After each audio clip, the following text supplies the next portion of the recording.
Okay, Samantha, this is absolutely gorgeous. Very, very proud of you. Wow, that's a nice page size. What is that? 8.5 by 13.75? Wow, what an interesting page size. That is absolutely beautiful. Good job. I think that the merits of this page speak for itself. I think that anybody can plainly see that that's a gorgeous page size and placement's beautiful, and your use of the grid is just really solid. One of the things I do, I don't know, when you see me scrolling through pages, I'm not just flipping around here. One of the things I do is watch my cursor. I'll place my cursor on a margin line, and I'll typically scroll through the pages to see how that lines up, and in your case, it's lining up gorgeously. So we go to the other side and we do the same thing, and we see we've got really nice alignment here. So, and then on this page, you notice there's a guide. I've drawn a guide. And the reason I've drawn this guide is there's something called hanging quotes or hanging quotations or hanging punctuation or whatever. It's, just research hanging quotes. And basically the theory is this, is that if you have a quotation mark, that falls on either end of a line of type, that quote should actually hang off the margin, because otherwise the margins won't align. And we can clearly see that right here. And if I zoom in, we can even see it better. So let's get a little better example here. So you see how that guide falls on the period. The quotation is actually hanging. Well, that end should fall inside the margin.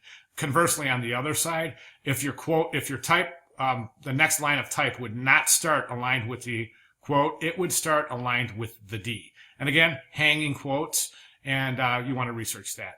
I think a lot of times quotes look gorgeous in a kind of a really nice scripted typeface. But this is good placement of the author, and it's a great quote, so great job there. Let's get back to full size. And the pages are gorgeous. The work is gorgeous. I mean, I'm so pleased. I hope you are too, Sam. This is solid work, and that was a good idea to circumvent the issue with that remember that shadow just kind of ended. That was good thinking right there. Nice pages. These now something on these pages I want to mention is that the work itself. We can see the margins of the book, okay? The shadows are beautiful. Likewise here. You could actually get away with removing these strokes here. The grid itself will be implied. So, the viewer will still have the mathematical visual organization mentally, and the brain is still organized things in an orderly fashion. So you're not going to lose anything there. If you don't like it, take it away. If you don't like it, you can put it right back. Okay. Yes. That looks fantastic. Wow, what a difference. I should have left it up, but I went back and I looked at this piece back from when you first started it, and wow. Take a look. All of these, just fabulous work. Again, you could get away with removing that stroke, and the grids will still be visually implied. That's nice work right there. Just gorgeous stuff. Okay, I'm just blown away. Oh, this page too. You can definitely not use the grid around those. You definitely. I think this is a mistake. I think the charm of this image here is the fact that you've preserved the border. If anything, that border should be bigger, and let's forget that outer stroke. Same thing there. That's such a good placement shot right there. That sells everything. It sells everything. It does. It sells everything.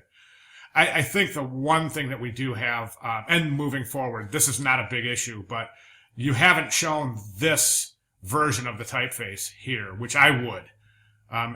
Maybe split that module and maybe show a K and a K here. That is the reverse, the white background with the dark purple instead of the dark purple background with the white type. And then these sketches are fantastic. Moving forward again, whenever you're using Sketchwork, you might want to go into Photoshop and your scans and just touch your levels a little bit just to increase those pencil strokes. Not enough to damage it. You got to be really careful, but just take these into Photoshop, do a levels adjustment layer, and just bump up the contrast a little bit. You don't want it to look digital at all. I'm just saying, just a little bit, bump up the contrast. It should work just fine. If you start seeing damage in areas, you've gone entirely too far. So keep that in mind. That's just a technique. That's a very basic technique. Nice. Good work. Yeah, you see this page without the that stroke around it? Oh, but you do have those shadows. Okay, that makes sense. That's probably why we did that, right? Because the shadows are getting cut off right there. Okay, I wonder if you could Photoshop the rest of that shadow in, because that it will be simple to do. But see what I'm saying before, you don't need that box. Where was it? There. Don't need that box. Remember what I was saying? Well, that's a good example down there of how the eye and how the mind organizes things and is able to keep that organization and that integrity of your grid intact without that outer stroke. That's a really good visual demonstration there. That's cool. Nice illustrations. This is fabulous. Good job. Credits. Yeah, thank you page does come before the credits page. And if technically, there's no protocol here, but I'm thinking that it might be better for you to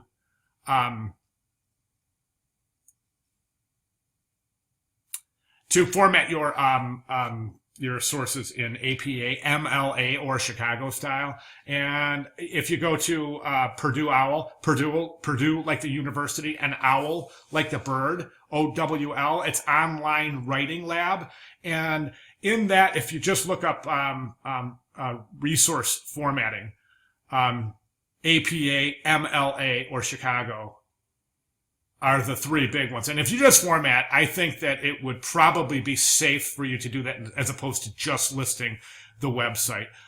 You might have some portfolio reviewers or even some hiring professionals that are like, hey, wait a second, that's not formatted correctly. So just to cover yourself, same difference. It's just different formatting. It's really super easy to do. You'll see once you see it over at OWL. Again, that's Purdue Owl, OWL. Okay. Great job. Loved it. Loved having you in class. This has been good. You excelled. Obviously, the portfolio is beautiful, and not only for an associate's level, but for any level.